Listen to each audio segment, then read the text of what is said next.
Bwana sio kinyonge, humdudo unaanzia jela hapa. Unaonana washikaji wawili hivyo wakiwa wanapiga ukuta kila siku. Plani yao washikaji bwana kutoroka ndani ya hii jela. Paka jela paka ikaanza kupata na ufa hivyo. Mshikaji juu mlinzi akamwambia, "Nyinyi mbona mnafanya kazi bure sana nyie? Mnajiumiza tu wenyewe hapa." Lakini leo hii hapa wanajela wote wakaungana moja kwa moja wakaenda kuukita ule ukuta wote kwa pamoja. Kwamba nia yao yote ni moja, ni kutoroka ndani ya hii jela, maana wameshachoka mateso. Wakaluka wote kwa pamoja, watu wawili ghafla wakafa pale pale, maana sio kwa ule mluko. Askari wote wakawa wanawashangaa tu, hao wanafanya kazi bure kabisa, hawana kabisa cha kufanya, inabidi tuwatafutie hata mashamba. Washikaji wakawa wanajinyosha viungo. Sasa leo hii hapa akiwa anajinyosha hivi, kwa mbali mshikaji akaona kama kuna ndege imepotea njia hivi, kapita mitaa ile ikalipuka.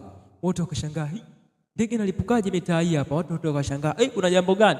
Kuja kutazama ule ukuta mzee, ukuta kwa muda huo ukapatwa na kleki sio na kifani na pale pakavunjika. Watu wakaanza kuangaliana sasa, kimetokea nini? Kumbe tunahangaika siku zote kule, no way out.